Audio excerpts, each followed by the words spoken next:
Hi guys, I welcome you all to Inside Ass's YouTube channel and this is going to be part 4 for your serious examination current affairs that we are doing.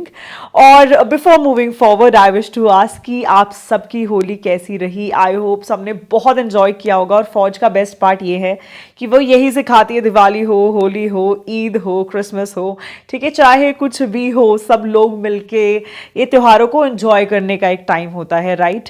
And I hope आप लोगों ने भी मेरी तरह खूब enjoy किया होगा. It was Fauj Wali Holi and all about, ditches and lot of mud, etc. etc. बहुत बहुत मज़े किए. एंड मेरी बस ये विश है कि नेक्स्ट जो भी आपका फेस्टिवल है, होली है, दिवाली है, ठीक है, कुछ भी है, आपका नेक्स्ट जो है वो एकेडमी में हो, ठीक है. आपका विश है IMA, INA, ठीक है, AFA, what ever it is. I just wish आपकी जो नेक्स्ट होली है वो इसी तरह आपकी एकेडमी में हो.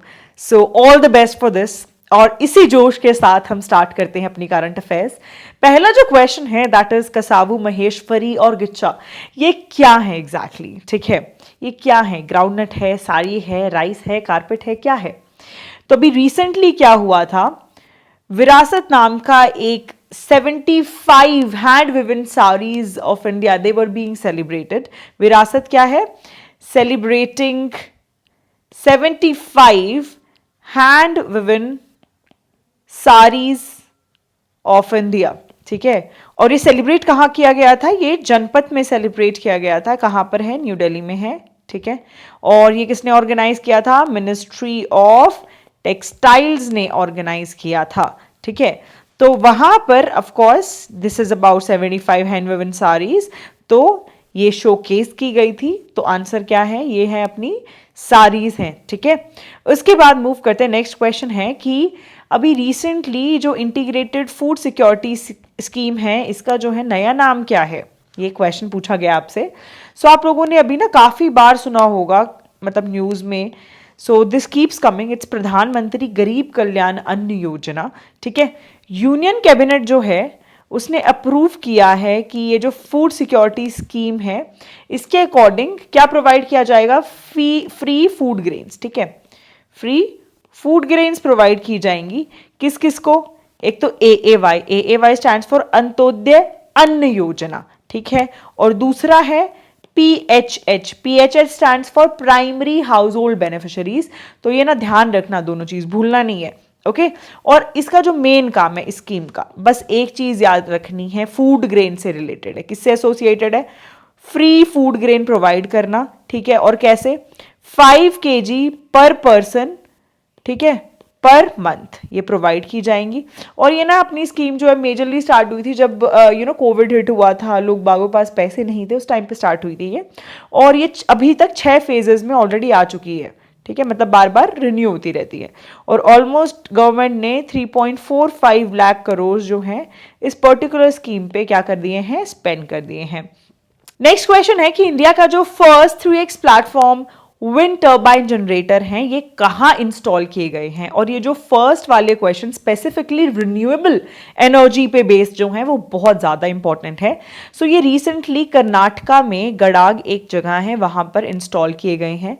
और ये कंट्री का first round the clock renewable energy project है, ठीक है, याद रहेगा. और ये जो है इसमें क्या किया गया है? कंबाइन की गई है विंड एनर्जी भी, सोलर एनर्जी भी, ठीक है, और बैटरी एनर्जी स्टोरेज सिस्टम भी है इसमें, ठीक है, बैटरी एनर्जी स्टोरेज सिस्टम भी है. सो इसीलिए ये क्या बन जाता है, मतलब राउंड द क्लॉक, कभी भी नहीं, 24 घंटे में कभी भी नहीं रुकेगा, ओके. और ये प्रोड्यूस करेगा एनर्जी, इतनी एनर्जी प्रोड्यूस करेगा कि इंडिया में जो 1 मिलियन हाउस होल्ड्स हैं वो उनको एनुअली पूरे टाइम क्या मिलेगी? इलेक्ट्रिसिटी मिलेगी. इतनी एनर्जी यहाँ से प्रोड्यूस होने की बात चल रही है. So this gets very very important, star mark कर लो. नेक्स्ट है जुआरी जो ब्रिज है, ये second largest cable stayed bridge है इंडिया का. ध्यान देना, इंडिया का है ना. फर्स्ट कौन सा वाला है? मुंबई का आपने जो बांद्रा वर्ली वाला सी लिंक है सुना होगा ना, तो वो फर्स्ट पे आता है, ओके. एंड ये जो है ये जुआरी ब्रिज जो है दिस इज ऑन जुआरी रिवर इटसेल्फ, ठीक है। अब मुझे आपसे क्वेश्चन पूछना है कि ये जो है रिवर ये कौन सी मेजर रिवर की क्या है, ट्रिब्यूटरी है, जल्दी से बताएं, ठीक है। ट्रिब्यूटरी कौन सी रिवर की है। सो आंसर इसका क्या हो जाएगा, गोवा। सो ये कनेक्ट करती है नॉर्थ गोवा को ये पर्टिकुलर ब्रिज और साउथ गोवा को, तो कनेक्टिविटी क्या है, इंक्रीज करती है। नेक्स्ट है कि अभी recently international year of millets जो है वो डिक्लेयर किया गया है, वो कौन सा ईयर है। सो 2023 को डिक्लेयर किया गया है as international year of the millets. और ये किसने किया है, ध्यान देना किसने किया है, यूएनजीए ने, ठीक है। यूनाइटेड नेशन जनरल असेंबली ने इसे किया है। और जो फूड एंड एग्रीकल्चर ऑर्गेनाइजेशन है, अभी रिसेंटली इसने ओपनिंग सेरेमनी जो है वो होस्ट की थी। कहां पर की थी, ये की थी रोम में, इटली में, ठीक है। सो ये याद रहेगा, वेरी वेरी इंपॉर्टेंट। और मिलेट्स बहुत ज़्यादा ज़रूरी हैं, ठीक है, बिकॉज इंडिया भी it's very very famous when it comes to millets, because India almost 20% of world production करता है, ठीक है। नाइजीरिया और चाइना जो है वो लार्जेस्ट प्रोड्यूसर्स हैं मिलेट्स के। ऑलमोस्ट 55% जो ग्लोबल प्रोडक्शन है वो नाइजीरिया और चाइना ही संभालता है, ठीक है। और रिसेंट ईयर्स में जो मिलेट प्रोडक्शन है वो बहुत ज़्यादा बढ़ गई है अफ्रीका के अंदर, ओके। एंड अगर हम मेजर मिलेट्स, अगर आप पूछा जाए कि मिलेट्स कौन कौन से होते हैं, this is a part of geography also, so it's important. Jowar, bajra, ठीक है, रागी, और इनके नाम क्या हैं, जैसे ज्वार को सोरगम बोलते हैं, pearl millet is bajra, finger millet is ragi, ठीक है। और कुछ इंडिजिनस वैरायटीज हमारे खुद के देश में पाई जाती है, जैसे kodo, kutki, these are being used in various South Indian states, so this is important. और ये इंडस वैली सिविलाइजेशन में भी इसके एविडेंसेस देखे गए हैं, so very important. Climatic condition इसे कैसी चाहिए, etcetera etcetera, this gets very important because it's a part of geography and hence it gets a little important. So star mark कर लेंगे हम इस चीज को, ठीक है। Then moving on to the next question, ये जो पूछा गया है that is consider the statements. So जो वर्ल्ड इकोनॉमिक फोरम है उसने 2023 को डिक्लेयर किया है is international year of millets. आप लोग बहुत एक्साइटेड होके और इसको बिल्कुल सही मार्क कर दोगे कि yes yes yes this is the answer. लेकिन क्या आपने देखा यहाँ क्या बोला गया है, WEF, और मैंने अभी आपको बताया था और आप लोगों को इसलिए कहती हूँ नोट्स बना लिया करो। आंसर क्या है, UNGA, United nation general assembly ने बोला है, ना ही FAO ने बोला है और ना ही WEF ने बोला है, ठीक है। FAO ने फर्स्ट बिल्कुल इसकी जो इनिशियल सेरेमनी है ना वो ऑर्गेनाइज करी, ओपनिंग सेरेमनी ऑर्गेनाइज की है, WEF तो है ही नहीं, चलो not into account also. UNGA जो है उसने डिक्लेयर करा है इसे as international year of millets, तो फर्स्ट स्टेटमेंट हो जाती है गलत। मिलेट्स जो है 131 कंट्रीज ऑलमोस्ट ग्रो करते हैं और बहुत सारे देशों में ट्रेडिशनल फूड की तरह यूज किया जाता है, स्पेसिफिकली एशिया और अफ्रीका में। क्या ये सही है, ये बिल्कुल सही है, तो आंसर क्या हो जाएगा, B, that is 2 only because 1 इसका आंसर है ही नहीं, ठीक है। फिर आता है कि जो इंडियन आर्किटेक्ट है जिन्होंने प्रिट्जकर जो आर्किटेक्चर प्राइज है 2018 में इन्हें मिला था, अभी रिसेंटली ही पास्ट अवे, सो उनका जो नाम है वो क्या है, जो आंसर है that is D, doctor Balkrishna Vithaldas Doshi, ठीक है। नेक्स्ट है with reference to the Pralay missile. देखो missile systems are very important as per to the CDS exam, मतलब जितने भी डिफेंस एग्जाम्स है, ठीक है। सो प्रलय मिसाइल जो है इसमें से कौन सी स्टेटमेंट इसके रिगार्डिंग बिल्कुल सही है। जो फर्स्ट स्टेटमेंट है दैट इज कि मिसाइल जो है उसकी मैक्सिमम रेंज 500 किलोमीटर है, हाँ जी बिल्कुल ठीक है ये। उसके बाद आता है ये लॉन्च किया जा सकता है मोबाइल लॉन्चर से, यस ये भी बिल्कुल सही है। फिर नेक्स्ट आता है कि ये सरफेस टू एयर मिसाइल है, अरे नहीं नहीं नहीं, ये सरफेस टू एयर मिसाइल तो नहीं है, ये सरफेस टू सरफेस मिसाइल है। कैसी है, सरफेस टू सरफेस मिसाइल है और ये शॉर्ट रेंज बैलिस्टिक मिसाइल है। आप लोगों ने देखा होगा चाइना का डोंगफेंग 12 है ना, सुना होगा, मतलब अगर देखा नहीं होगा ऑफ कोर्स, देखोगे तो कैसे। तो डोंगफेंग 12 करके जो मिसाइल सिस्टम है।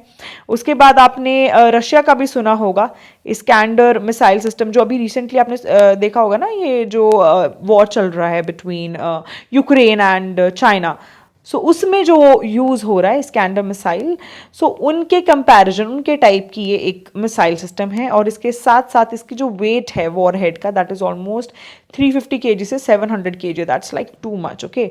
सो इसका आंसर क्या हो जाएगा, A, that is 1 and 2, because इसका जो थर्ड है वो गलत है, 1 and 2 बिल्कुल सही है। नेक्स्ट है अग्नि 5 मिसाइल के बारे में बात कर लेते हैं। इसमें से कौन सी स्टेटमेंट बिल्कुल सही है, ये पूछा गया है।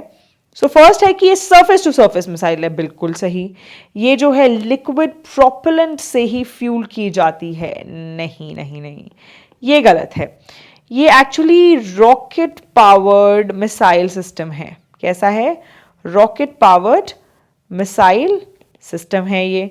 ओके, और ये केपेबल है कि ये डिलीवर कर सकता है 1.5 टन का न्यूक्लियर पेलोड। ठीक है, that's like literally too much. So इसमें अगर देखा जाए सेकंड स्टेटमेंट गलत हो गई। उसके बाद ये रेंजेस जो कि बियॉन्ड 5000 किलोमीटर है उसी को जाके हिट करता है। हाँ बिल्कुल सही है, बिल्कुल सही है। सो आंसर क्या हो जाएगा? फर्स्ट एंड टू कहाँ पर है? देखो देखो, सॉरी आई मीन टू से फर्स्ट एंड थर्ड कहाँ है, जल्दी देखो। सेकंड तो गलत था, तो फर्स्ट एंड थर्ड है सी, तो इसका आंसर हो जाएगा सी। इसके साथ साथ जो अग्नि मिसाइल है ना, ये एक न्यूक्लियर केपेबल मिसाइल है जैसे मैंने आपको बताया। और ये कैसी है? एक बैलिस्टिक मिसाइल है जो न्यूक्लियर केपेबल भी है। ओके, और अगर हम बात करें जो चाइना का डोंगफेंग 41 है उसके कंपटीशन में, बिकॉज इसका जो डोंगफेंग 1 है उसका 12,000 से 15,000 किलोमीटर का क्या है, इट्स द रेंज। एंड इसकी रेंज जो है of course like it's more than 5,000। सो उसके मतलब डेटरेंस के लिए है चाइना का जो डोंगफेंग 41 है। Coming to the next question, INS Mormugao जो है अभी रिसेंटली बिल्ड की गई है अंडर विच प्रोजेक्ट? तो आप सब ने काफ़ी सुना होगा इस प्रोजेक्ट के बारे में, दैट इज़ P-15B। ठीक है, इसको कंफ्यूज नहीं करना है with project 17A, it's different. ये प्रोजेक्ट 15B है। इसके अंडर जितनी भी विशाखापट्टनम क्लास की मतलब जितनी भी हम बना रहे हैं INS, ठीक है, सारी कौन से किसके अंडर आएगी? विशाखापट्टनम क्लास के अंदर आएगी। ठीक है, ये चीज़ को ध्यान रखते हुए आगे बढ़ना है इस क्वेश्चन में। ठीक है, सो इस क्लास के अंडर टोटल 4 जो हैं वॉरशिप्स प्लान की गई हैं। कौन सी? 4 वॉरशिप प्लान की गई हैं जो कि प्रोजेक्ट 15B के अंडर बनाई जाएंगी। फर्स्ट जो है वही सेम विशाखापट्टनम ही है, विशाखापट्टनम क्लास है, ये सारी की सारी विशाखापट्टनम क्लास के अंडर आएगी। और उसमें से जो फर्स्ट वॉरशिप है जिसका नाम है विशाखापट्टनम। ठीक है, दूसरे वाली जो है दैट इज मर्मुगाओ जो हमने अभी अभी डिस्कस करी। ठीक है, सेकंड ये हो जाती है। फिर आती है इम्फॉल और उसके बाद आती है सूरत। ओके, ये बनने वाली हैं। और आप लोगों ने सुना है जैसे कि प्रोजेक्ट 17A, ये जो है इंडियन नेवी ने लॉन्च किया था। ये प्रोजेक्ट कब किया था? 2017 में ये प्रोजेक्ट लॉन्च किया था। और इसका जो मेन काम था दैट इज कि series of stealth guided missile frigates जो हैं उन्हें क्या करना है? डेवलप करना है, ये मतलब कंस्ट्रक्ट करना है इसे। तो ये इसका मेन काम था। अब इसमें जो लॉन्च हो चुकी हैं, आप लोगों ने सुना होगा 2022 में लॉन्च हुई थी। जैसे जो फर्स्ट थी लॉन्च हुई थी दैट वाज नीलगिरी, और जो सेकंड वाली है दैट इज उडागिरी। ठीक है, दिस इज इंपॉर्टेंट, तो थोड़ा याद रखना। 15B भी सुना होगा आप लोगों ने, 17A भी सुना होगा, राइट? सो ये जो है इंपॉर्टेंट है, सो प्लीज़ इनको ध्यान से, मतलब जो भी इंपॉर्टेंट डिटेल्स मैंने भी शेयर किए याद रखने हैं।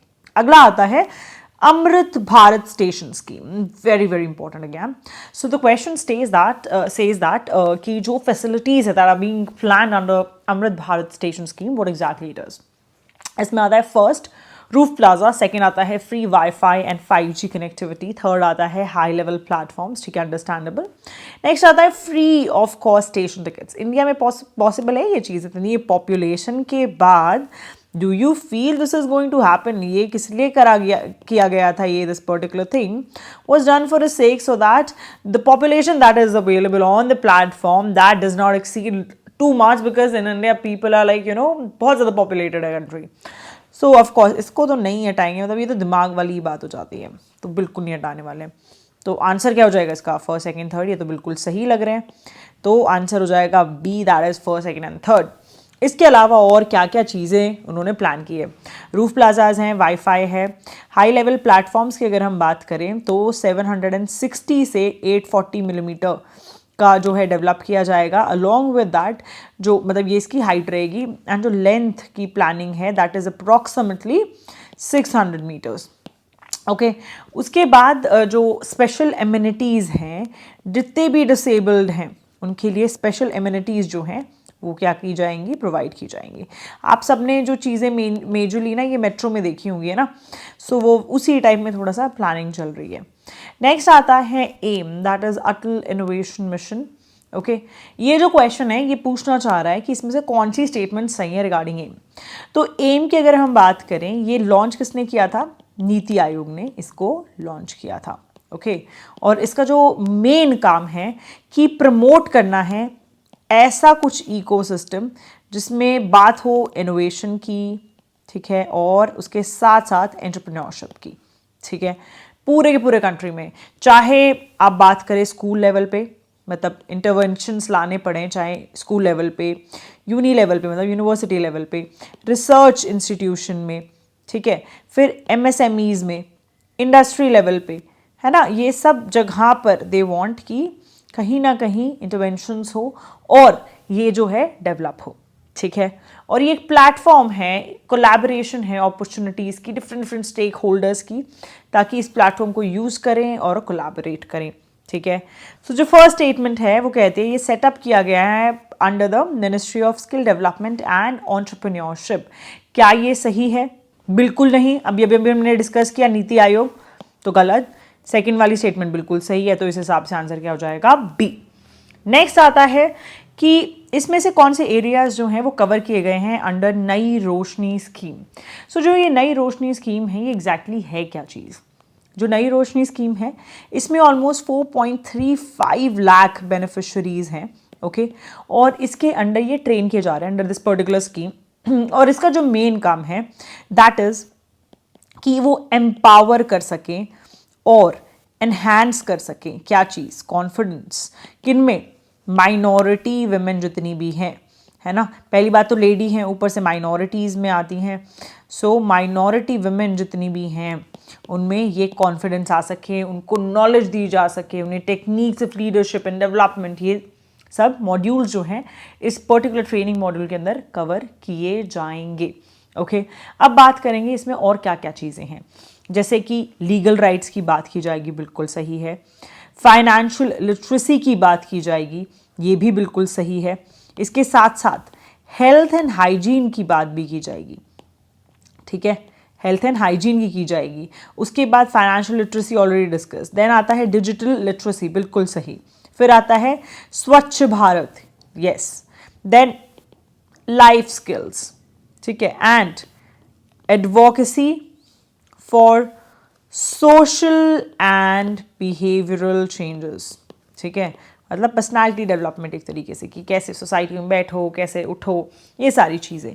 Okay, so this is what under नई रोशनी स्कीम। सो आंसर क्या हो जाएगा इसका, डी। ये सारी की सारी चीज़ें जो है नई रोशनी स्कीम के अंडर कवर्ड हैं। Minority womens 4.35 lakh already beneficiaries हैं, so this is important. Next आता है PM Svanidhi. Now this is going on since a long time, जब आपका कोविड आया था, राइट। सो पीएम स्वानिधि की अगर हम बात करें स्पेसिफिकली, ये एक्सटेंड किया जा रहा है बार बार, और अब दिसंबर 2024 तक इसको एक्सटेंड कर दिया गया है, ठीक है। इसके अंदर इंट्रोडक्शन ऑफ थर्ड लोन भी की गई है, जिसके अंदर अप टू आपको 50,000 रुपीज़ इन एडिशन टू जो कि फर्स्ट एंड सेकेंड लोन जो रहे हैं, जिसके अंदर 10,000 रुपये मिले थे फर्स्ट लोन में और सेकेंड वाले में 20,000। उसके साथ साथ ये जो थर्ड लोन है ये भी अप्रूवल 50,000 तक का बोल दिया गया कि मतलब ये चीज़ भी प्रोवाइड की जाएगी।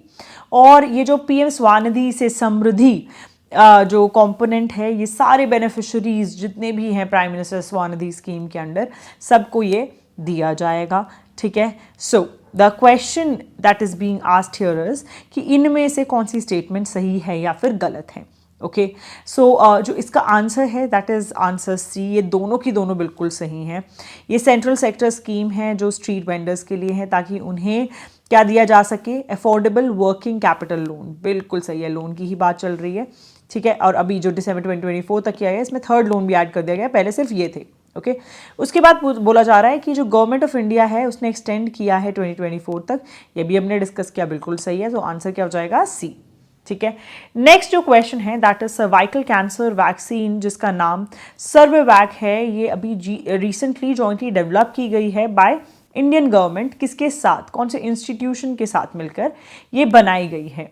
सो इसका जो आंसर है that is a Serum Institute. Cervavac जो एक वैक्सीन है ये डेवलप की गई है by Serum Institute, and India का जो डिपार्टमेंट ऑफ बायोटेक्नोलॉजी है, ठीक है, सो उसने और साथ में सीरम इंस्टीट्यूट ने मिलकर इसे बनाया है।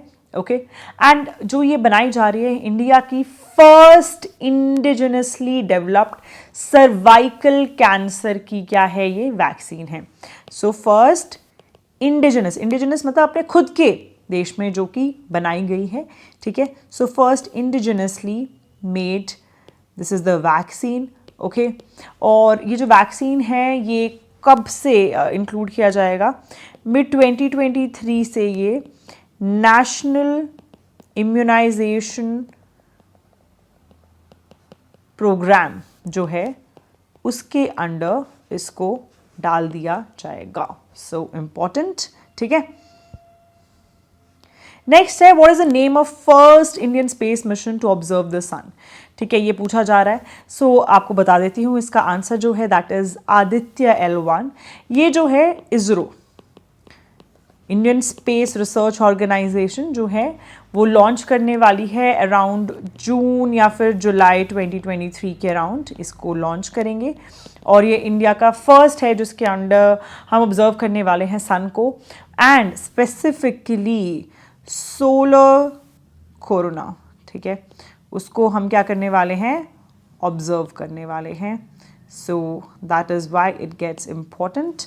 नेक्स्ट जो क्वेश्चन है दैट इज एरामाटी दबालू, ये भी रिसेंटली देखा गया है, ये किस चीज़ से एसोसिएटेड है? और मान के चलो ये क्वेश्चन बहुत ज़रूरी है, आपको पक्का CAPF, NDA या फिर CDS में देखने को मिलेगा। वो UPSC की चॉइस है, वो कौन से एग्जाम में डालेगा इस क्वेश्चन को, ठीक है।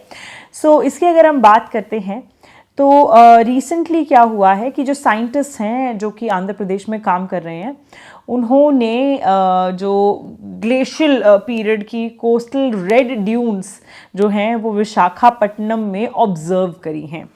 क्या? कोस्टल रेड ड्यून्स जो हैं ये विशाखापट्टनम में क्या करी हैं, ऑब्जर्व करी हैं आंध्र प्रदेश में, ठीक है।